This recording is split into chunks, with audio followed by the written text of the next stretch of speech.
the shift or the difference between like your type A Ironman athlete versus your ultra running trail athlete is that the latter tends to be way more relaxed and happy. And so there's an energy there that feels Mm-hmm. really good because Yeah. it's more relaxed.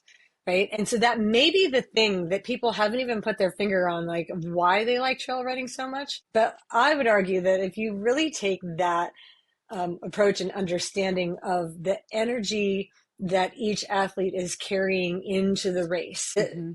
like while it's still a largely stressful event that you're doing, this like long trail run, the Mm-hmm. energy by the nature of it is like I'm just out in nature moving my body, you Right. know, in relaxed ways, enjoying all of this and cheering each other on. And I think it's probably that energy and attitude that people are largely attracted to with the trails. All right, welcome back to Michelle and Mikki's Performance Podcast. Last time we talked about fueling for ultras, and at the end of that session, we sort of alluded to the fact that we were going to tackle how to transition from maybe a multi-sport background, Ironman 70.3 triathlon to ultras. We've seen quite a few pros move to the ultra space, as well as age groupers that are exploring the trails a bit more. And, you know, within the phrase ultra, right, that includes actually trail running as well as ultra races, basically anything over a marathon in running. But I suppose we should open this up. I was primarily thinking we talk about running because that's been the popular direction for a lot of people. But ultras, right, transitioning, maybe you're a triathlete that's transitioning to open water swims, like the big open water swims that, you know, Michelle's athletes tackling, or maybe it's a big cycling events. And so we'll kind of try to specify when we're talking about, well, if you're transitioning to ultra running versus like ultra cycling, there would be differences in the modalities for how you might want to adapt your training. But we thought we'd just take an episode here to talk about, you know, how you might change up your training if you are interested in exploring some other options. So yeah, with that, did I forget anything on our intro? Well, so like the first thing that let's start with a little story. So like I think it was back in must have been 2012, 2013, 11, 12, 13, something like that. Like that, those years for me were like when I was probably doing like my highest volume training as far as like training for Hmm. Ironman and doing like lots of volume. And at some point I attended one of Hillary Biscay's camps in Tucson. Yeah. Right, like what was she good? The Smash Fest camps or whatever, right? And like I was super into like, I mean, the idea of Smash Fest was like that made me drool. Yeah. Like I loved the idea of smashing myself. It just was enticing. I wanted to do it. Now I might think differently about Smash Fest and be like, you know, like maybe we should be like smashing ourselves in a smart like way. But anyway, at that time is when Hillary was doing Ultraman. And at some point, I mean, Yep. didn't she Yeah. go to like Ultraman Hawaii and she won Yeah. it or she I set a think so. record or maybe she competed Yeah. against somebody else who's really fast. But anyway, and I was also curious at the time about Ultraman. So like for those of you who, just in case you don't know what Ultraman is, it's a 3-day endurance event on the Big Island. It's probably happening again soon. It's usually like Thanksgiving time. And what they do is like on day one, which I think is Friday, they will swim a 10K point to point, and then they bike like 90 miles up and over the volcano. And I think they stop at the volcano Friday night to sleep. And then on Saturday, they bike something ridiculous, like, I It's don't know, like, 200 miles or it's something like it's around the whole Big Island up to, from volcano to Javi and whatever it is, it's long and 9-ish hours of riding if you're fast. And then on day 3, they run a double marathon, which is Javi to Kona, which is basically like the back half of the bike for the Ironman. And I was intrigued by that for a couple of years, like thinking like, oh, what an interesting event, you know. And there were some very real obstacles of like reasons why I couldn't do it that wouldn't involve me not being fit enough. And primarily it would be like a money thing, like the way you qualify hmm, for that, like you have to go do another one first and you have to like hire your whole crew. And I mean, I think just like by the time you do all that, it's tens of logistics. thousands Yeah. of dollars, right? Like just like and I'm like, I still had a little kid at the time and, you know, it just wasn't like reasonable to do. But beyond that, when I was there at the camp, I asked Hillary, like on a run that we were doing together, and I'm like, tell me about that. Like, how does your training change? And it was something I was very interested in. How does your training change from Ironman to Ultraman? And her answer, I think you and I can riff off of this, like going forward here, because I thought it was really interesting and she had a really good point. She said, well, it changes some in that like your longer days get longer, but she goes, the reality is like as a human, you can only adapt to so much training at a time, right? So it's not like, oh, I'm going to do a double Ironman, and so therefore all my training has to double. Because if your body's not capable of adapting to that load, then like you're just simply going to get injured, and Hmm. it's not reasonable to double your load. Like you still have to work within the confines of human physiology, and like what we know about like good training practices still apply. So regardless of how long you're going, and that was just in a big picture way, that concept has guided a lot of me. Like when I'm training like the channel swimmers and the ultra runners and the gravel riders who are going, the double, what's that, the double ride in Kansas, the long gravel one that's 200 miles Oh or yeah. whatever. Like Yep. those things are really long. And so, but the laws of human physiology still apply. And like the fitness that you have to have is still going to be like largely along aerobic endurance and being efficient and effective. And you need to be feeling like even more, you need the mental strength and all that. But it's not like anyone who's going to do those events is going out and training for 8 hours every Saturday, right? Right. Like Right. it's not that. So I think we can just dispel Yeah. that myth like right off the bat. Absolutely. Yeah. And I'd actually, it's a great point. And I totally forgot about Ultraman. Interestingly, I actually went and crewed for Yeah, my, remember one of my that? really good friends. Yeah, I do. I try to block it out, actually. She did great. She did fantastic. Crewing was kind of a nightmare. Look, and I love crewing ultra running in the backcountry. They're logistical, different races, different situations. Like Leadville's kind of a shit show anymore because it's just too big. But yeah, crewing, I crewed for her at Ultraman, Arizona, and it's right downtown Phoenix. And I won't talk too much about it, but like crewing in a city is actually more, I would say, more challenging than crewing when you're on like remote dirt roads in the middle of nowhere. Yeah, it's just like traffic and just logistical nightmare. So, but on that point, she did fantastic. She had a great time. And her training leading up to that, she's a very accomplished Ironman athlete, been to Kona multiple times, very, very speedy. But her training leading up to that, actually, she said a lot of her runs included a lot of walking, right? Like go out and walk a long time because, yeah, I mean, it's not about like how fast, it's like how much, I mean, there is a component of you need to lengthen it out a little bit more, right? But you also need to recover from it and do it again, right? So it's like for multi-day events, which is a little different. I guess it's not so much. There's some ultra running events now that are like 200 miles, right? That are you're probably, unless you're at the very tip top of the field, you're probably going to take some rest breaks. And so this idea of do the work, recover, do the work again, recover, do the work again. You can't do that in zone 4, zone 3, right? Like maybe even not the top of zone 2. Like you need to be very, you're moving all day and you're burning a ton of calories, but the training is actually like a run walk for a lot of what she was saying her training was. So yeah, it's a great point. I forgot about Ultraman. And yeah, to qualify, I think now you have to do a Canada or Arizona, and I think there's an Ultraman in Florida still. So I don't have any interest after crewing for Arizona. Zero interest. Now, I would do it on my Yeah. own, but logistically for that, no, I have no interest. Yeah, not my cup of tea. Mm-hmm. Mm-hmm. Yeah, and like for full disclosure, background, I started out, I did a 50-mile trail run before I did an Ironman. I started, well, after my PhD and doing grad school, uh, I had gotten quite out of shape and moved to Colorado, and so I had loads of trails in my out my back door and started to run with the idea of maybe I'd try to qualify for Boston at some point. But really, I was like, I just want to run trails, and so I did that. And the coach I was working with at the time was also doing trail runs, but also was an Ironman athlete. And she's like, you love multi-sport. And I was like, yeah, I bike commute. She's like, I'm like, yeah, I could exercise all day. I think that sounds like fun. So I signed up for an Ironman before I ever did any triathlon at all. Like, I mean, I grew up swimming in a river, right? But I was like, yeah, I think I want to do an Ironman. She's like, maybe you should do a 70.3 to warm up.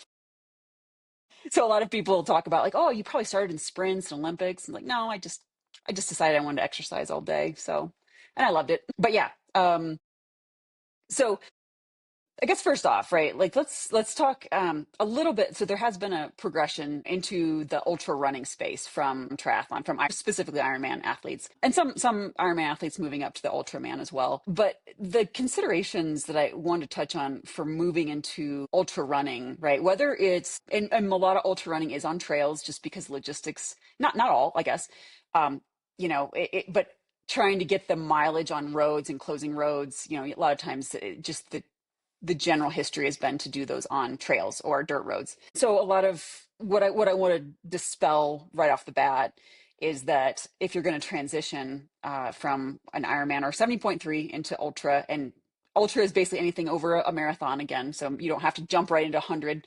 You could start at a 50K, 50 miles, right? And there's tons of variations all in between, right? A lot of times depending on the And length you of trail they probably can should get. start at 50 miles before 100 miles. Probably. You probably Like, want to I do don't like that. the word should very See if you much, like but it. like in that case, like it's a pretty reasonable like Yeah. usage of the word should. Yeah. Go ahead and do 50 miles before you attack 100, but Yeah. you do you. Yes. Yeah, you do. Yeah. Some people might, I mean, maybe at some point I would have considered that, but I don't know. Not even so now. And I've not done 100. I've crewed a lot of 100-mile races. I crewed Leadville. I've crewed every segment of like Leadville. So if you're in Leadville and you want detailed info, let me know. Or you're going to tackle Leadville. But a lot of people assume, right, that you need this massive run volume, right? And a lot of ultra runners do try for that's what they think, right? Because you're going to be on your feet for 50 miles in the mountains, huge elevation gains. We're talking the 50 miler I did was I think 13, a little over 13 hours, right? And I can't remember the elevation gain, pretty significant. You basically hike for the first 6 miles. You start at like 8,000 feet, hike to 12,000 feet, right? Then there's some rollers, and then you descend back down. And descending back down after that length of time is quite painful, let me tell you. And your legs are not the same afterwards. I would say I was way more sore than after any Ironman race. But you don't need huge run volume. If anything, like you can work into it, but if you're coming from a multi-sport background and you have good bike volume, right? Like that's all aerobic fitness. And what is important is to maintain that aerobic fitness and then work your lower leg strength, your quad strength, your glute strength, depending on the terrain that you're going to be tackling your ultra, in courses not every mile is the same, right? So look at the course ahead of time and how much descending, what are the trails like? Is it a lot of hiking? Is it rocks? Is it a lot of roots? I mean, Hurt 100, that course looks legit hard. Because I lived in the back of Manoa Valley and I hiked that trail a lot when I was in grad school. And the Hurt 100 is a very challenging course. It's basically up and down the back of Manoa Valley, right? And I can't remember what one up is. It's probably like 1,500 feet, 2,000 feet. It's I about can't remember. 1,500. It's a little less, It's 1,400 steep. something, but yeah, Okay. and it's rocky, Steep. and they do it in January, and half the time it pisses rain like all night long, and like it's It's slippery, and muddy. it's Oh God. Yeah. yeah, it's not running. Hard. It's navigating terrain quickly and efficiently is what it Yeah. is. Yeah. Yeah. So know your course, know what you're aiming for. Um, and then slowly work into what you think your legs can, and it's really kind of a what can your legs handle? And there's a little bit of exploration there, but a lot of people show up injured, and that's not a place you want to be to tow your first ultra, or your first 50 miler. You use the base that you've developed over the years and then add in targeted, run work. But yeah, you don't need just this monstrosity of run volume. And then, like Hurt 100, Leadville, any of the ultra running events that have a lot of elevation, again, unless you're at the very tip top pointy end of the field, you're probably going to be doing a lot of walking and hiking. And so integrating that with your run and being okay with it. Like it's part of the race plan. It's part of your aerobic development. It's part of the leg stability, lower leg strength that you're going to need to tackle that course. So walking is absolutely, hiking is part of ultra training plan. It should be part of ultra training plans. Again, unless you're, David Roche, right? And you're running 6-minute miles or sub 6-minute miles all the time, right? You know, so yeah, I wanted to kick it off with that because there's even been some pure runners, right? The very competitive ultra runners that for whatever reason, either injury, usually it's injury, they take up cycling and they realize, like Anton Krupicka, great example, right? Like early days of his ultra running career, had some great success and then injured and then continued to deal with some injuries, picked up the bike. And then I saw him riding all over the Front Range, and now he's doing huge bike packing trips where he bikes and then runs up a mountain and then bikes. And I mean, Killian Jornet just is still, I think, doing that with the 14ers in continental U.S. Hmm. I think he completed Colorado. But so that transference of cycling fitness into running, that's real, and that works. It can work for you. That's one of the things where, don't follow the specific program of a pro, but take their philosophy, right? Like if they're doing a lot of biking and it's working for them, it might work for you too. So, Well, yeah. if we think in big picture about like the type of fitness that we're trying to develop, or like what is required to go for however long, your ultra event is going to go for. And so if it's like, this is going to be a 13-hour event, then it's like, well, pick the sport, like whatever it is, but like it's going to be 13 hours. So like my heart has to be capable of beating at like above sedentary levels, obviously, like, Hmm. but you also like, you're no one is going to be doing those events for 13 hours with their heart rate at 165, Right. right? Like Yeah. that's not going to happen. So you need to get really good at operating with your heart rate sort of between like 120 to 145, probably is like in that range, is going to be very sustainable. And like, that's what you're going for all day. And then the goal is like, okay, well, how do I move as efficiently and effectively as possible while it's still being easy?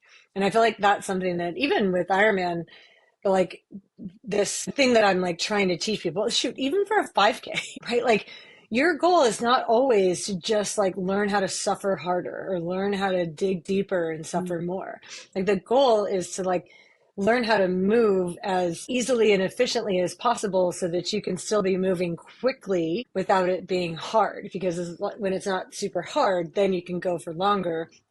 And like the definition of hard, obviously it shifts and it Hmm. varies. Like a 5K hard is different from a 100-mile hard. The hards are just different types of hard. Hmm. But being efficient and effective in your movement, and I would for trails, so like you're like, I'll just put it out, I'm not a trail runner. I mean, I have like hiked trails, but I have coached trail runners. And one thing that I know is that being really like nimble and agile, super Hmm. important on like on terrain that is not even, right? Like so if we're talking about a major difference between, say, like a road marathon or an Ironman, it's like Ironman athletes tend to be very robotic, right? And we're very good Hmm. at moving like in one direction. And you think about like what's different about trail running versus, an Ironman or a road marathon, is that it's not going to be just even footing the whole time, right? So like one of the things that I would help my athletes at least be thinking about a lot, even when you're running on the road, is being agile and light on your feet, right? And moving sort of maybe more side to side, or, just stepping in agile ways and being Hmm. flexible and adaptable. And this is what I'll tell you, is that if and when you're carrying tons of tension, you're Mm. not going to be very agile. Right? Like it's not going to happen. And that tension can be from like overuse of muscles, right? Because I've just like done so much of the exact same movement pattern that I've just like tensed into that sort of position over time, because I haven't done enough mobility work to like get me out of that Right. position. So my body's adapted to that. Or the tension can come from mental and emotional stress over pick the thing, right? Like anything at all in our lives that causes us to clench our jaws and raise our shoulders up, right? And just get into this, like if you're tense like this, and if you're not on video watching me, I'm like, my shoulders are up in my ears and like I'm clenching my jaw. Moving efficiently on a trail doesn't come from that state. And so when we talk about, this is a little bit off topic, but like same, when we talk about people who move from Ironman to trail racing, and they say, and I'm sure you've heard this too, like you from athletes, like they're like, wow, I really like the trail community. I really like the feeling of being at a trail running event, right? The people are really cool. The people are less uptight, right? So like we're less worried about like the actual finishing time. I mean, maybe there's some people that are worried about finishing times, like if you're trying to break records or whatever, but for the most part, trail running, we're not really concerned about pace, because the pace you're moving is largely dictated by the terrain that you're on. And is it up or is it down? Is it rocky? Is it, wet? Is it slippery? Whatever. And so people are way more concerned than, and naturally so, into the actual process of doing the thing that you're doing instead of like looking for the outcome goal of like finishing under 4 hours or like whatever, like maybe the hypothetical time goal you might have had for yourself. And what I would argue is that largely the shift or the difference between like your type A Ironman athlete versus your ultra running trail athlete is that the latter tends to be way more relaxed and happy. Oh yeah, yeah. Oh Right. yeah. And so there's an energy there that feels really good because it's more relaxed. Right. And adapt. And so that may be the thing that people haven't even put their finger on, like why they like trail running so much. But I would argue that if you really take that approach and understanding of the energy that each athlete is carrying into the race, is it Hmm. like while it's still a largely stressful event that you're doing, this like long trail run, the energy by the nature of it is like I'm just out in nature moving my body, in relaxed ways, enjoying all of this and cheering each other on. And I think it's probably that energy and attitude that people are largely attracted to with the trails. Yeah. Well, I completely agree. And I've also had a worry that as more type A triathletes Yeah. enter the scene, that they're going to change it. So It's gonna this is ruin a it. disclaimer. Like if you're listening, you're like, yeah, maybe I'll do that. And you're like, yeah, I'm also really type A. Like, do not change the trail running community. Like they are fine. They are fine. They've been fine for a long time, way before They're you even thought escaping about into triathlons. the woods for reasons. Right, right. So you don't So need to improve don't it. bring They your don't. shit into their woods. Exactly. I've had these thoughts, especially watching some pros and how they behave, and like, oh God, like not everyone. I shouldn't say that, but it has been a worry that I've had because I feel actually that my like if I had like I'm more of a trail running athlete, right? At this point in my life, and I think I have been post PhD, even when I was racing Ironman at a higher level, my philosophy, my mindset, my I could sometimes be type A, but not always. Like I love the trails, right? And now that I'm not really racing Ironman and triathlon anymore, people have asked, like, are you going to go back and race trails? And, trails were always for my escape from, I don't want to say reality, but kind of reality, like work. Like it's my happy place. It's my peaceful place. It's where I go with my dogs now. And I actually don't think I want to introduce anything that I might start to think of as competitive back into that arena, and because I love it so much and I love the peace and the quiet and the solitude and there's also that like when I choose trails, it is like based around who else is on the trails. And so if it's a big trail race, like now the idea of doing Leadville is actually like a turn off. I'm like, why would I pay money to spend to spend 30 hours with 800 people, right? And of course it spreads out, but it's not like you're in nature, right? Like you're especially at the first 25 50 miles, you're in a train of people. So anyways, I digress, but this is just a disclaimer. Like you don't need to change the trail community. They're great the way they are. So thank you for that. But and I do agree. I do think that people, and I've heard it from, oh, it's so chill, it's so cool, everyone's so laid back, mindset's really great, everyone's Mhm. supportive. It's what we would love. If anything, like I'd love Ironman to be more like that, right? Like I would love the trail, and I think it used to be, and I think it still can be in small events, in smaller locally run events. I think I've heard that from my athletes that have just step back to do like local stuff and they're like, yeah, I just like the community better, it's chill, everyone's supportive, I don't have that aggro kind of mentality. Mhm. Mhm. So and I've heard And that now from the that kind of gravel. begs the question a Oh, little bit, oh good. and this is just I don't know the answer to this question, but like, is it a chicken and an egg scenario, Mm, right? Like, so which came first? So is it that the people who have the sort of relaxed, less tense energy, because like let's face it, like that is an energy state that can be cultivated, and if you don't have it now, it is possible for you to learn to have it. And the reason that I know that's true is because I have done that. Right. Like I have not always been like a laid back, chill, relaxed kind of person, but I have developed myself into more of that recently. And as a result, I'm happier. And so is it the case that if you're not like that, and then you jump into the trail community where a lot of people are like that, do you learn to become that? Like, is it contagious? Is it, because I do feel like to some degree mm-hmm. energy is contagious. And I know that like if even when I'm not really like I don't know, when I'm not really nervous and tense and agitated, but Hmm. I'm with someone who's extremely nervous and tense and agitated, sometimes I end up feeling like their energy is contagious, and like I find myself feeling Hmm. more like them than I want to. And then I'm like, Hmm. I don't actually like that energy. And if I can't Hmm. cultivate my own, I don't really want to spend a lot of time around that person because I don't like who I become when I'm Right. near them. Right.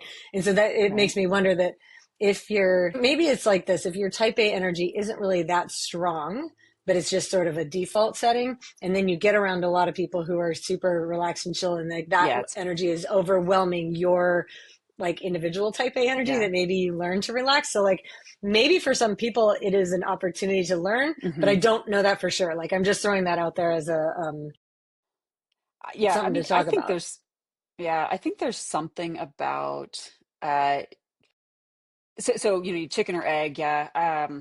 That's it's tough to assess. I guess someone that has been drawn to the mountains for a long, long time, like since I was, since I first visited. Actually, I guess I first visited when I was about 2.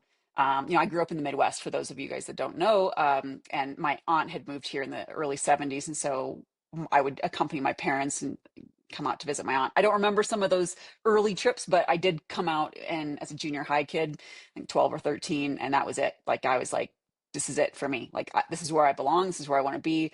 And almost every decision in my life has been based around like, am I moving further away or closer to the mountains? There's a certain, I think, mindset that just is inherent with being outside, and I won't say I use mountains, but for others it's the ocean, right? Or It's it's ocean. Yeah, I was going to say like it's literally forests, the right? same. I mean, so it's a Yeah, different thing, but it's the same like mindset and yeah, approach. And like my husband will yeah, say the same thing when we talk about moving to the mainland. He's like, I can't be that far from the ocean. Right. And yeah, it is yeah. like, So it is a it's no go for more than an hour drive to get to the ocean. It's right, not an right, option of a place where right, he can feel like I can happily right. live. Yeah, yeah. And I think I mean, on the one hand, I think there are certain people that just have like that inherent knowing, right? That they cannot be away from the thing that makes them feel alive, right? And it's just their peaceful place. I do think that as people spend more time in those places, they can develop that sense of awe, that Hmm. this is a real special thing that I have the opportunity to enjoy and be around. And so I do think, some people, like you said, that you're type A, but you're like exploring, and I think open mind, right? Like that's key, right? When you're exploring these new things, is there something I can do differently here in this new setting, right? If you are exploring, then maybe being open minded about the community. I also will say like this super uptight, rigid, like time based, pace based, gotta make, like you're also not getting the experience of the trails, right? There's so much beauty, right? There's sounds, I mean, I can't even, and I've seen hikers do this, like they're hiking with music, like, oh my God, like if you want to piss me off, and they're blaring it, right, on like speakers. Like I love Tom Petty, but I don't want to hear it on a ridge. Like, I mean, that has happened, right? When I was living up closer to Netherland, Boulder area, where it's a lot more people. You're not going to find that down here, but it happens. And I'm just, yeah. But you close yourself off, right? When you are so focused on the type A stuff, right? Like you're not as connected, right? And so in some ways, maybe those people, if you are someone that's like, oh, I don't know if I could ever not be connected to my watch, like maybe ultras and ocean swims and maybe it's not for you because you might Hmm. not enjoy it as much because Yeah. it's Or, probably I gonna mean, piss if you you, off. if you approach with an open mind and decide that maybe there's something here that you is attractive to you, that might end up changing your life. So if like, and I'm having some epiphanies here as I'm listening to you talk too, because I'm thinking, okay, so you're from the Midwest, as am I. You gravitated toward the mountains. I gravitated toward the Hmm. ocean, but like same, right? Just a different sort of input, but end point, but for the same sort of reasonings. And so it makes me wonder too, if there's people who don't think that they enjoy the mountains or the ocean, if that's really because they've never truly experienced it. Or like, I It's really possible. don't Yeah. know. Like, I would be Yeah. really curious. So here's the thing. Like, let's go back. So when I first moved here and was swimming in the ocean, and it was like rough, and it was cold, and it was, because sometimes like ocean swimming is Yeah. just majestic and it's ideal, Right. and like the wind is light, and you're like, Right. oh, the water temperature is perfect and it's clear, and look at those turtles, and like it can be perfect. It can also be an absolute ugly mess where it was like the ocean was angry that day, and on like those angry days, I remember in the beginning, like before I embraced that, like what's the word I'm looking for? Like it's not predictable. It's Yeah, just it's you have to just you go have to, with the flow, like whatever it yeah. is. And if you're Hmm. fighting the You're ocean, like not, you're not going to be effective in it. And yeah, it took me, I don't know, maybe 6 months or so of like ocean swimming where like I didn't love it. And it was like friends who were pointing out to me, like, quit bitching, Michelle. You're not making it better, with your complaining. And I was like, okay, I don't want to be that person. Right. So like, I'm going to yeah. stop bitching about it. And it took that to like start embracing it more. And so I do wonder if like extended exposure, I mean, and this would be what a fun experiment that would be to like to take a Hmm. city mouse and like put them in the ocean or in the mountains for a time that's long enough that like allows their nervous systems to like come down and relax to the point where they can open their eyes and then note the feeling that you get and go like, oh, I love that feeling. Or if there's genuinely people who like after 6 months of exposure to that would still be like, nope, I want to live in my high and Yep. like Right. I maybe, want to have I my, don't know. I mean, that's a really interesting question, and it would be a fun experiment yeah. to see. Yeah, total psychology experiment. I agree. The only experience I have with that is when I used to teach field geology, it was a 6 to 7 week, they call it boot camp for geologists. It was probably one of the most strenuous geology field camps there was. And we had students that would come up from all over the states, some inner city, inner city essentially, like were afraid of cows, didn't know what a cattle guard was, right? Like, I mean, very not a lot of exposure, right? And so they came out Hmm. west to Montana, and I would say for some of those at the end of 6 weeks they loved it, and for some they did not. And 6 weeks might not have been enough time, and there's also a huge amount of stress in the amount of work they had, right? So it's not like they could just settle, right? Like to settle their nervous system. I mean, but and so that's I mean, it's 60 65 students every summer, for several years that I did that. And it was kind of a psychology experiment with some students that had no experience in the West and mountains, and being, and there were some students that I wouldn't call, I mean, we did have some, not that I taught specifically, but are agoraphobic, had heard stories, right? Getting up on a ridge and literally freaking out, right? Because they didn't know they had it, right? That they had What this is it? What fear. is that? Sorry for my Agoraphobic ignorance. is What it's a fear of big open spaces. And so if you're on a ridge top and all of a sudden you can have these over, it's like being afraid of enclosed spaces. What is that? I'm blanking on that. I claustrophobic? actually, claustrophobic. Thank you. Claustrophobic. I, Yeah. I think I have more of that kind of fear, that like you get me in a crowded room with a bunch of people and I'm like, I'm not comfortable here.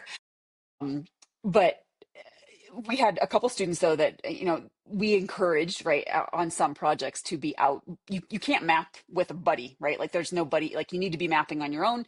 We always have a topo map, right? Usually we had boundaries, but there were some students that didn't like to be out of eyesight of other students because they were afraid, that they would get lost.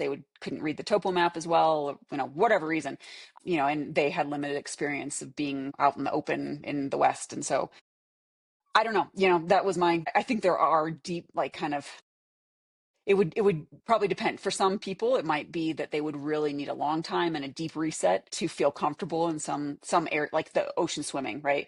I remember swimming in the ocean too. I think what I love about ocean swimming or being in the mountains is that there is a sense of you're not in control, right? You're not in control and you are a very tiny thing, right? And there might be situations that you have to bag your race, your adventure, your swim, because the conditions literally might kill you, right? So Yeah.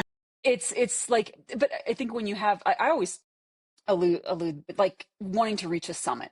Like there are some people that the summit's all they care about, and you hear about this with like elite climbers, that the amount of risk they are willing to take to get to the summit, right, is quite high, and that sometimes doesn't work out for them, right? Like that push to the summit might mean that the descent, they took too much out of them, conditions changed, and they're no longer on this rock to talk about the summit. I mean, there's a lot of controversy over like the Mallory and Irvine. Did they make it to the top of Everest, right? Or did they not? We don't know, because if they did, they didn't have enough in them, or the conditions changed so that they didn't make it down alive. And so that's a reality, right? And so I encourage that you're in it for the experience, and depending on where you're at in your comfort level, sometimes it's better to bag it and enjoy the conditions as much as you can, and then try again on another day. So there's so much to learn, I think, from the environment. I mean, we could riff on that, but getting Well, back and we to are, and I'm transitioning. telling you honestly, Yeah, like even having this conversation with you right now makes me want to like go out this afternoon and go hiking. Like yeah, right now, I'm like, we should just yeah. stop talking. I'm going to go hiking. Go hiking. Yeah, I know. Well, it's a I beautiful, yeah, remember that feeling of like being out in the open. And I'm thinking, wow, I'm trying to imagine being afraid of wide open spaces because like that is so attractive to me, like to me personally. yeah, Like I'm not yeah. sure I can imagine although I do have a giant fear of heights. And so being on a ridge, when I'm afraid on a ridge, it's Mm, not like the whole environment around me. It's that the wind is yeah, blowing at 20 miles an hour. And if I slip down that slippery, rocky side and you just lose control and balance and like, you fall down into the ravine. that's That's, not good. Yeah, I would no, be afraid of no, that.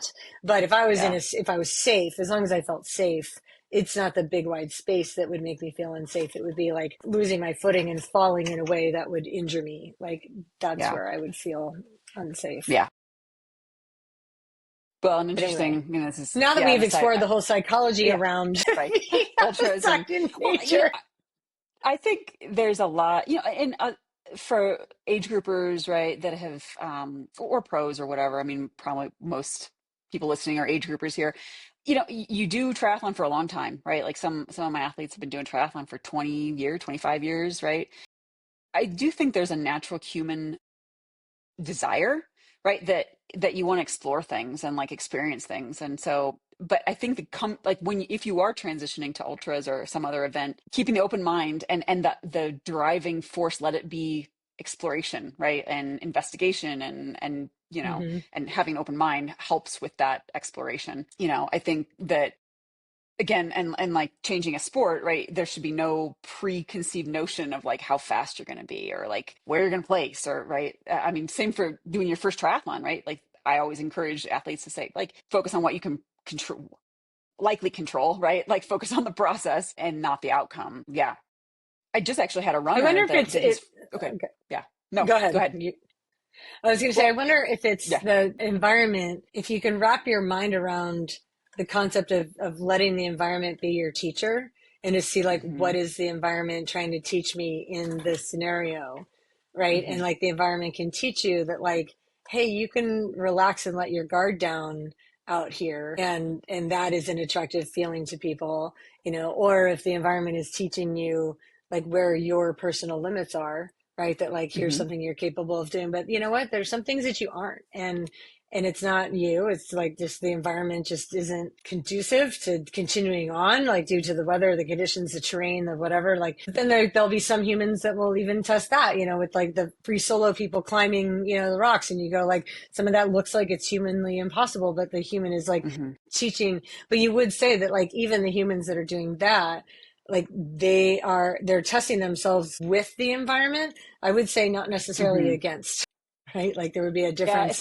Like if if they're you look at it wise, like it's yeah, me against the yeah, environment, then the yeah, environment's likely going that's to win every time. But if it's me with the environment, like I'm going to use nature to not use it in a bad way, but use it in a good way to help me like explore my own limits, then maybe you find out that like, hey, I actually was capable of doing the thing I didn't know I was capable of. right. And that might be an empowering feeling that makes you want to go Yeah.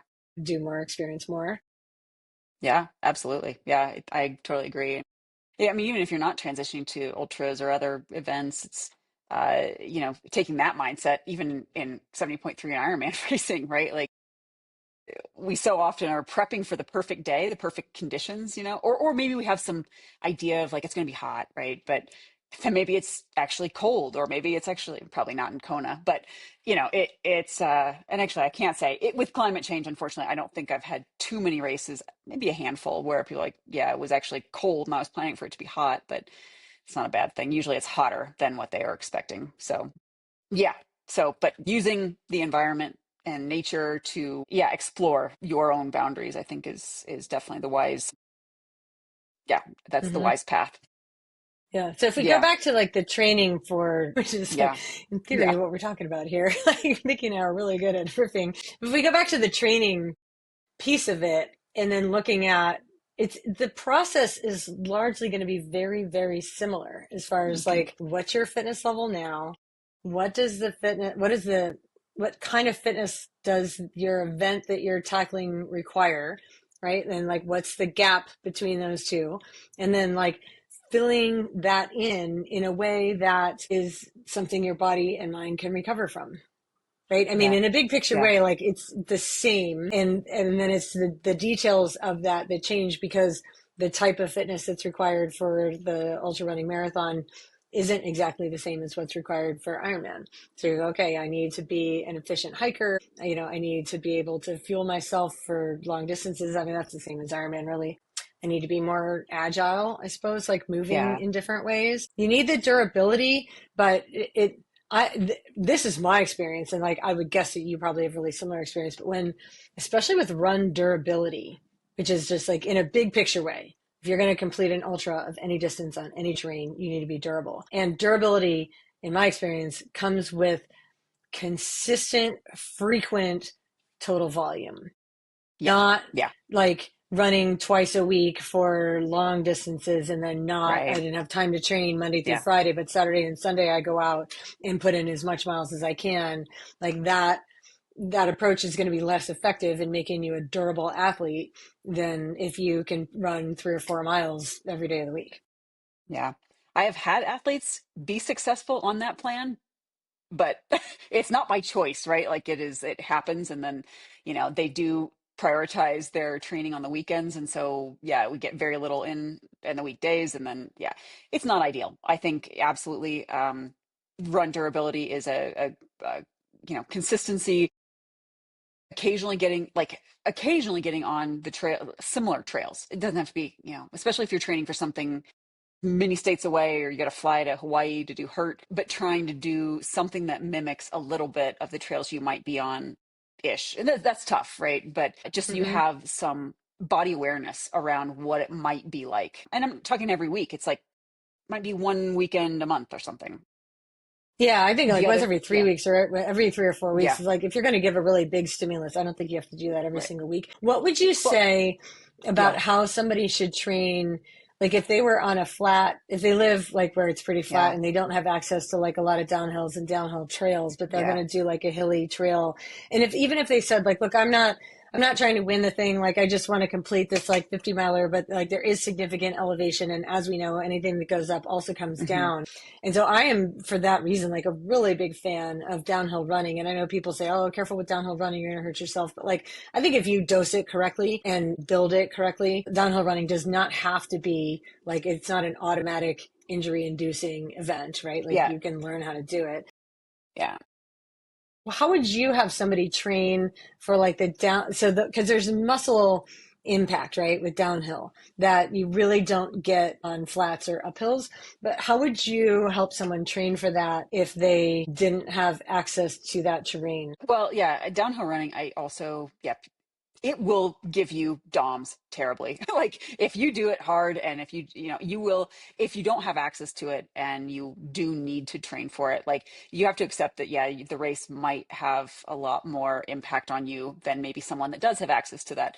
You have to accept that given where you live, but yeah, you can do it occasionally, in moderation. And again, I focus first on fluidity, right? Like running easy downhill. Like we're not doing, some people eventually work up to doing strides downhill, which is can be risky, right? Like that's a pretty impactful. It can be great if you're training for speed because it's helping you, but yeah, if you're actually just trying to train your muscles and tendons to handle the downhill portion of that run, I think downhill running can be, again, used very sparingly and short bouts and easy at first, right, can be helpful. I actually do encourage people to get into, or maybe not get into the weight room, but strength exercising and stepping down. Yeah. Yeah. some hops, not necessarily hopping down yet. Well, jumping rope. If we know that they're transitioning from primarily road to trails, we need a lot of ankle stability as well as hip, Hmm. knee, overall durability and strength. Now we're not talking like you need to lift heavy weights or lift heavy shit, right? Like you just need to be durable and strong. But if you're transitioning from a modality that's primarily like, not lateral, what's the word I'm looking for, in one plane, in the X Yeah. plane, right? Linear. Linear. It's not quite it's escaping me at the very moment, Yeah, but we need to I work know what you're on talking about. lateral movements a little bit more Hmm. and just overall stability. So step downs, step ups. So and again, if we're also got some elevation gain that we need to tackle, stair stepper or getting to do like a Hmm. stadium, going to the stadium, and you don't even need to run stairs necessarily, because most likely if you're at elevation and you're coming from the flats, you're probably not running up a mountain, right? Like you're hiking up a mountain. So mimic hiking up a mountain, right? Like get used to using, if you feel like you might use poles, practicing with your poles when you're hiking up a stadium. You can't really hike up a stair stepper with poles. I mean, maybe you could do it in the motion. Probably dangerous, probably not recommended, right?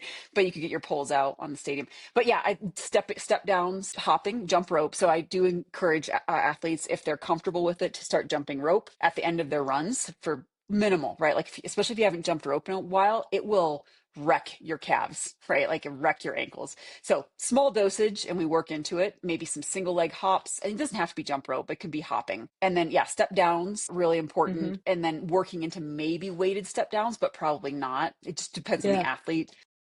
Yeah. Do you think So that like strength, heavy front squats help with downhill running durability?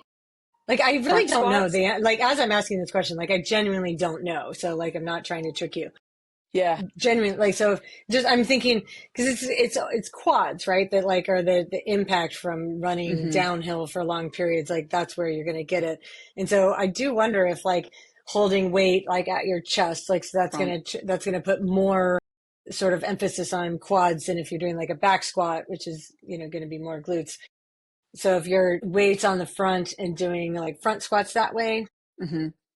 do you think that Could, helps? I I mean, I mean, feel like it's worth a it shot. could. It's probably better than not doing anything, but it's not going to Well, be ideal. Is that what you would say? Like, yeah. that would be my guess. Yeah. Well, I would say before doing, well, it depends on, so I actually, front squats, maybe, I would put it in a maybe. It depends on their form. And if you're going Hmm. to tackle that light weights first, there's some mobility issues with back and front squats that if you're Hmm. not really mobile, it could be more risky. But walking lunges, Yeah. Bulgarian split squats. So Bulgarian split squats are my go-to for almost everyone, for almost anything. Hmm. Like they're if you work with me, you're going to do Bulgarian split squats. Because one, they're a little bit safer in terms of not, I mean, you can load them very, very heavy. I always do ask athletes to give me a video. They don't always take me up on it, but you can get into trouble pretty quick with back squats and back squats Yeah. more than front squats, I honestly. know back squats, and Um, that's why I said front yeah, squats, like maybe. yeah. Walking lunges though, huge. Walking lunges downhill, Hmm. huge. Hmm. I think those are really, they're working muscular endurance, right? Like you do 20, 30, right? Work your way up. Yeah, it's not exactly the same as running downhill, but you are working the full range of your quads and glutes and hamstrings, right? With a Hmm. hiking-ish motion. And making, of course, and all of this to say you have to have good form, right? Like you have to have Yeah. like, and if you don't know what if you're like, I don't know, take a video front and back and send it to Yeah. either Michelle or I, and if we're unsure, we know who to send it to. Tia, we're Yeah. looking at you. Yeah. So Yeah. yeah, So, and yeah, I'm not afraid of like plyometrics. I know people are like kind of afraid of plyometrics, but like I'm really yeah, not, especially if the box yeah, isn't that high. And if you right, just have a box, it's like a couple inches high. right. And it makes sense to me that like, cause I'm thinking of like, how do you train that stimulus of like it's like the The pounding pounding, is the yeah, problem, right? So like, right. and I feel like even if there's like a moderate injury risk with like jumping off of a short box. So like in my Hmm. mind, what I'm envisioning here is a box that's like 6 or 8 inches tall, 6 inches tall, Hmm. right, to start with. And then you're like hopping on and off and on and off and on and Hmm. off, right? And with the off parts being like that's where you're getting the impact of the landing. And it seems to me that even if there's like a small risk in doing that, that that's better than like going into the Right. race without having done any sort Unprepared. of eccentric load kind Yeah. of training. I mean, the chances Yeah. of you being injured after that are just like nearly 100%, I would Right. think, Yeah. right? Like if you go If it's like go a into lot like of a downhill. long Yeah. trail race without doing any Yeah. sort of like plyometric or eccentric or downhill, kind of Right. loading. So like, yeah, in Yeah. my mind, I'm thinking if you're flat, you live somewhere flat and you're going to be doing some like long downhill things, that doing some sort of plyometric jumping down off of, and it would just, the idea would be to be progress it in a really smart Hmm. way, right? Where, Yeah. twice a week you go with starting with 10 little hops off a 6-inch box, Hmm. call it good, Right. right? And then next time do 20, right? And see how, or depending on how sore you were, if you Right. were really sore, do 12, right? But Hmm. if you weren't sore, then you okay, do 20. Yeah. And then like maybe like have a little taller box. And so there's Right. ways that you could Yeah. Progress it safely. increase the Yeah. load there, Yeah. yeah, to like give your muscles the stimulus. I read a study one time, this was a while back, but they were talking about the benefits of downhill running. So this would be like if you actually do have Hmm. access to a downhill to run, that doing, I mean, they called it like extended downhill running. So this would be like 2 or 3 miles at a time kind of Hmm. thing, like where you're running down. Of course, again, you're always going to be building up to this to do it in a safe way. The idea being that if you give your body a really strong, solid stimulus of the downhill, that you don't have to do that very often, and that the effects Hmm. will last for like 5 or 6 weeks on that. And the importance of that study led into like, where would you then time your long downhill efforts? Like if your goal is to adapt your body to the eccentric pounding that is required of this downhill race, then you probably only need to do maybe 2 of those, like a big stimulus, like the kind of stimulus that's enough that would make you somewhat A little sore, sore. right? So you're sore for like 2 days, but not for 5 days. Right. Like Right. there's a difference. You're not Like wrecked. your dose varies on like, what is your fitness level now? So I can't give a blanket statement of this is exactly how long or how fast or, how steep you go down.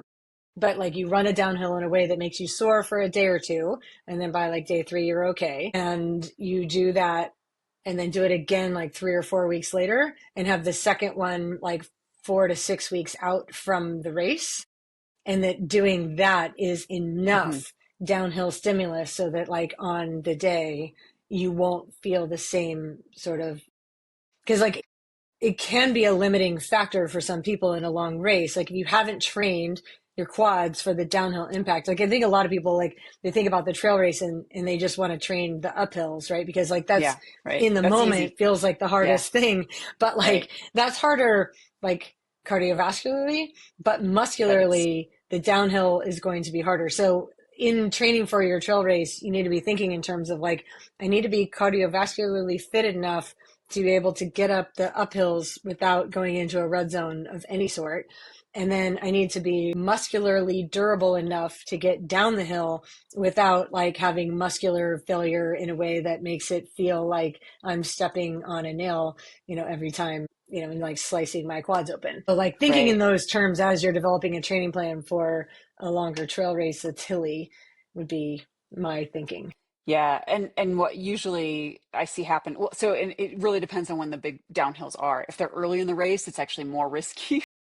A lot Yeah. of trail races, will start with a big climb because they know that, well, I actually don't know because I actually think it could be risky either way. It just depends on when that big downhill is. But on some trail races where you've got some moderate climbing and then a big downhill and then more moderate climbing, it's usually that downhill, it's not usually so painful that you can't climb. It's just that you're not going to be as strong on your next climb, which then you start to slow down. So it's like you have the aerobic capability to keep going, but your legs are just shot, and it may not even manifest as like super painful. You're just going to slow down to the point where you're like, I'm not able to move as efficiently because my muscles are just done. And that's what I've seen happen. Something Is else I there was a going to say degree about the of like downhill. making sure Yeah. you're fueling enough and having enough carbs? Oh Like, yeah. I don't know if there's a study out there on this, but really like what makes a ton of sense to me is that if you're under fueled, that the eccentric pounding of the Yeah. downhill is going to be more detrimental to you Yeah. than if you're fully Yeah. fueled like ahead of time and even Yeah. like during Yeah. or whatever. But like making sure that you're not combining, because like there is Hmm. the downhill load that is going to hurt you because of just the muscle contraction, but then you can make it significantly worse for yourself if you're underfueled or Yeah. dehydrated, probably, right? So like Yeah. taking Yeah. that into consideration of making sure you're staying on top of that stuff. Yeah. Like, Yeah. but this is what I would also say is that there's likely no amount of fuel or carbohydrate or hydration that will prevent the loading from the eccentric downhill, the eccentric force contractions of the downhill running. Like if you're like, but I took all the gels and Michelle, my legs are still sore after I ran that Yeah. 10-mile downhill. Like, yeah, Right. you're just going to be like, there's no, like, so as I say that about the carbs, I'm not saying that the carbs will prevent it. I just think that But it there's a will. potential Yeah. to mitigate like its effects and make it less bad. Yeah, yeah, I totally agree. And yeah, I think that how much, and it will depend on the athlete and their burn rates and how hard they're going. And but yeah, I mean the muscle, it's not that your muscle can repair right away, in if you're still racing, but if you get into those really low states, yeah, you're just gonna have even less for the muscle to use. So if it's used up what it has, right, and you're not putting enough, if you're not putting anything or not enough back in the bucket, it's yeah, just a that's an end game. That's an end game. Yeah. Uh, And then a couple other things I'm thinking about as far as like the actual training goes, like as far as like how would you modify or change your actual training, like the basic week, kind of thing if you're mm, training for an Ironman versus a trail run. I would think that one thing that is easy to overlook, but very specific to the race you're doing is if you're going to be running or swimming or riding at night, then like hmm learning how to do that by practicing it in training is super important. So like, again, if you're going for like 100-mile trail race where this is a 24-hour ordeal if you're really good at it, long. Yeah. Yeah. If you're right? really It good. could be Yeah. even longer. More like And so that 35. means that like, Yeah. but right. And so this is what I'm saying, Yeah. if you're good at it, but like it means like a long stretch of period where you are going to be like running or walking or hiking in the dark all night long. And this is something that we did with the channel swimmers too, where it's like, oh, you're going to be swimming in the ocean at night, right? Where you're not going to be able to see. And so while the mechanics of what you're doing don't necessarily change, like, boy, the way that your brain interprets that darkness, like, really does. And so I would highly encourage you to not overlook that aspect of it and then find ways. And like, this is logistically challenging for some people. And like, we don't typically train at night. Like, I think most of us train, during the day and we wait till it's light out. But it's very, very different training at night. So it might involve you recruiting other people, right, to be hmm with you for Yeah. that would Who's be like a safe? safety Yeah. thing, I would think. Right. But like if you're running with a headlamp, like that's just going to change. It changes more than you think because it's changing the way that your brain is interpreting your environment, right? You're shining a light like that's just sort of narrow and in front of you. And so you can't see all of your surroundings. It's going to be a very different stimulus. But the good news is our brains are very adaptable. And so we will adapt to any sort of stimulus that we are exposed to. And so I remember some runs when I had a really good ultra runner at one point. Like this is a guy who was like winning, not like the big 100-mile races, but if he would go to like, the smaller 100-mile races and he would be in the top 3 overall every time and he won a couple of them. So this is pretty high level training, but the way that we would do it is I would sometimes plan like some weekends, not every weekend, but on his big weekends, we would go 3 runs where he would like run on the road in the morning, right? To give yourself some like muscular fatigue. And then like that night, he would do like 3 or 4 hours on the trails, like with a hmm headlamp, just practicing being on your feet at night in the dark, blah, blah, blah. And then he would go home and get some sleep and get up in the next morning and go Yep. for another road run, right? Yeah. So he was getting a muscular stimulus and pounding from the running and 3 runs in a span of like, Yeah. 27 hours, something like that. Yeah. And so the accumulation of those 3 runs was a really good sort of stimulus for 100 miles without having to do one session that was Yeah. extremely Yeah. long and that allowed him like Yeah. feel in between and everything. And I think he really liked that. And again, it was not every weekend, right? Like, and we might maybe did that like twice in a build. And they would be 3 or 4 weeks apart kind of thing, where it's like, okay, here's a big weekend. And that can be really fun for some athletes. Like, so my channel swimmers who do this, like we'll sometimes like once a month or so, we'll be like, here's your big weekend coming up where you're going to try to get 30K in the next 3 days, right? So it's Friday, Saturday, Sunday, 30K. And we'll mix it up however you want, but like it's combining a big volume over a couple of days, like, in a condensed time frame. And that leads to durability. And it also helps them, I feel like an important aspect that again may be somewhat overlooked when you're only thinking about the physicalness of the training that you're doing, but is along the lines of what you're trying to do is set yourself up to encounter some problems that you might encounter on race day. And then in a low stress, low pressure situation that is a training weekend, you're going to learn how to overcome that problem. Right. So like it could, there's, the list is too long. Like what kind of Right. problems might you overcome? But like you're Yeah. going to encounter some, and you'll find out what yours are by doing big weekends like that, where you're like Saturday morning, Saturday night, Sunday morning, right? Like go for long runs, like on those, like every once in a while, and see what comes up for you. And then know that like that's likely whatever comes up for you is probably going to come up when you go to run, your ultra. And so then you can learn how to, and some of it might just be mental. Like, oh, I hit this mental, I get this from like my channel swimmers where it's like your goal is to get to the point where you don't want to swim anymore and then keep swimming for another hour. Hmm. Right. And like Hmm. work through it, figure it out. And like they do, and they figure it out like, oh yeah, I got mad. And then I learned that like I have to stop focusing on that thing and I have to focus on what my hands are doing or instead, or I need to focus on something with my body. Like my heels are cracking the surface. And when I thought about that, Hmm. I forgot about, Hmm. whatever other thing was bugging them. Or I have to be, the other thing is this, it matters a lot who you're with, like who your training partners are. And so if there's somebody who like gets under your skin and their energy doesn't match yours, then like training and racing with that person or completing the channel swim with that person is not right for you. Right. Like, Right. cause Yeah. like when you're 12 hours in, if their energy is driving you nuts and you don't know how to manage that, Yeah. like Yeah. that's going to derail your Game whole over. event, Yeah. right? Yeah. So like it's like that matters for like who's on your crewing team Yeah. or who's on Yeah. your, It it's like does. all It the people does. Yeah. around you. Like you need to have matching energy where like I trust you, I like you, I'm not competing with you, right? Like just all of that energy needs to be right. And when you sense that there's anybody in your camp or anybody who's near you who you think like doesn't have your best interest honestly at heart, that person should not be on your team.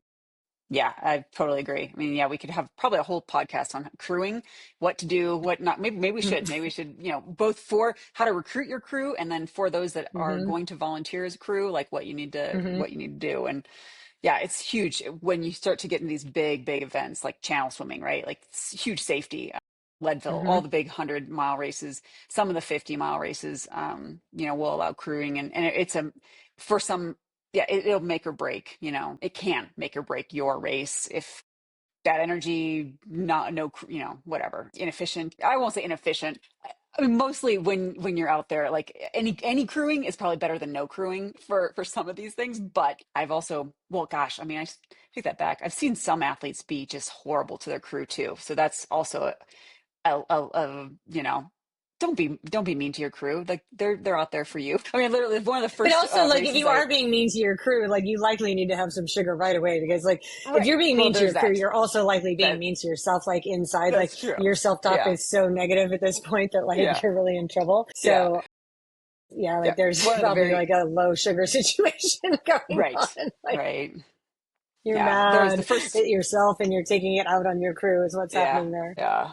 The first crewing event I ever did, I don't know, maybe it was my first Leadville. We were there waiting for our athlete, and this guy comes in, and I don't know who, if it was his wife or partner or girl, I don't know, but I mean he was an asshole. Like I mean it was unreal, and I was like, wow, like just eye opening, right? Like how nasty he was to her, and here she's just like trying to help him run his race, right? Like she didn't need to be out there.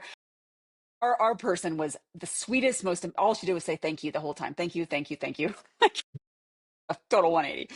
But that's indicative of Anyways, like how the athlete's talking to themselves, right? Like, it's like, how you're Probably. I dealing don't with know. other The guy people was, is, it is very yeah, it indicative. is. Like anyone who is yelling at other people is really like, it's a projection. Everything, it's always a projection, Yeah. right? The negative Yeah. energy that you're putting out is negative energy that is coming from inside you. So like Yeah. the Yeah. solution for that is to figure out Yeah. your own internal Yeah. situation. But, and then, yeah, That's true. Yeah. anyway, Yeah, back to the training. Sorry to go off the crewing, but yeah, you're multiple. So for running, well, I haven't trained any. Your experience with the ultra swimmers, I have not had that experience. I have trained ultra swimmers, but did their ultras before they worked with me, so I haven't. I don't have that experience. I've trained some ultra cyclists or multi-day, like big cycling adventure. Not no ram. Um, and mostly ultra runners is what I've been training most people. And what I'll say about the back-to-back runs, yes, I use those. I think they're less impactful than if a runner's like, well, if I'm doing a 50 miler, I think I want to work up to like 45 miles and do it all in one day. Right? I'm like, no, no, no, we're not doing that. So no, yeah, because running I is would so not do, risky. Yeah, yeah, but you might get like 24, 25 to 30 miles in right, over the course of three runs, right, sort of in a row with right, like recovery in between. right. The double run days are huge. And there's been a lot of studies, right? Either in the lab or field studies, right, that show that the adaptations you get from splitting your run up are nearly identical to then doing one massive run. And it's usually less impactful on your feet. And for those that are doing long, long races, I think it helps with the mental aspect. Like just like you said, like Yeah. you do a run in the morning, and a lot of times we're like, oh, we're done. We can just chill for the rest of the day. No, like you got to recover, do whatever you need to do for the rest of the day, and then you got to go back out and run. And that's more like your situation where you're going to be on your feet for 13 to 30 hours than doing it all in the morning and calling it good. The other thing I was going to say, so yeah, I do that the same, like either Saturday morning, Saturday night. Sometimes if a runner has experience running at night, I don't always think they need to do that again. Like a lot of the runners I've trained for Leadville, for example, they've done Leadville multiple times. So it's like, they know what it's like to run at night. And I'm like, well, okay, maybe we don't need to do that this time. Sometimes they will choose to do that. But what I've also, and then yeah, Sunday morning run or a Saturday night run, Saturday evening run, and then a Sunday morning run, something like that. And then the other thing I will often do, especially for newer ultra runners, is either like a longer run or a double run on Saturday and then a hike on Sunday. If we're not quite ready Hmm. to do a Yeah. third run on Sunday, is you need to be out in the trails for 3 hours. And that prepares them very, very well for the ultras or the long trail marathons that they've been doing. Again, subbing in, like it doesn't, especially if you know your race is going to be hilly and you're going to be doing some hiking, like adding that into your schedule, like it will only help you. It's not going to hurt Yeah. you. Yeah. Cycling, is much less risky. And so for my athletes that do big cycling events, like we can ride day, almost every day, right? Like if we start to get saddle sores, then we take a day off or 2 days or whatever, right? But the risk is just much less with cycling. You're not likely to get, you can get an overuse injury, of course, but it's not as prevalent as running. So for it's more about like big days, doing some big gear work if they're from the flats and they've got a hilly ride they're doing, either on the on the trainer. Because if they live in Mississippi, for example, like they have overpasses. It's not the same as climbing Ventoux, which I Yeah. just had an athlete do Yeah. last spring. And she did it well with Zwift and big gear work. She was able to tackle that, no problem. But yeah, it's big days, back to back days, nailing recovery for those efforts. Hmm. So Hmm. yeah, yeah. What else? We're Yeah, kind of, I think we did yeah, it. Yeah, I think we're yeah, 70 minutes into this, and I think that like that was a lot. If anybody has like further questions on it, of course, like feel free to reach out. But like, don't, I guess like the big picture, like the summary of this is like, just because the event is twice as long as you've ever gone before doesn't mean you need to do the right. distance in training, right? Like look to be consistent, look to train frequently, learn to stack back to back sessions, but you're not going to defy the laws of physiology by doing more than your body can recover from and think that Hmm. that is the way, right? Like it's not. So the laws of physiology still apply, and just think specifically about what is your event going to demand, and then how do you simulate that best you can in training without actually doing the event first. Yeah. Right, right. And keep the Yeah. multi-sport philosophy. I would say, I mean, you do have a strength coming in as a triathlete.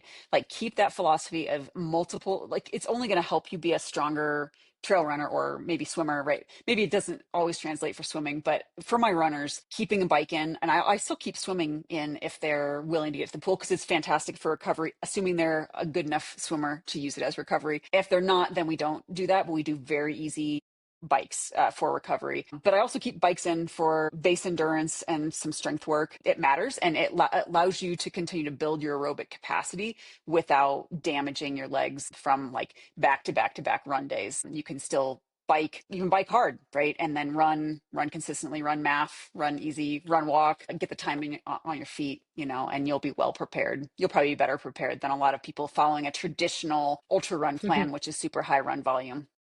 Yeah, So, my two totally agree. cents. Totally Cool. agree. All right. Well, thanks, Michelle. That was super fun. We will Yeah. reconvene next time. Yeah. Next time. Thanks All all. right. Well, take care. Okay, you too. Thanks all.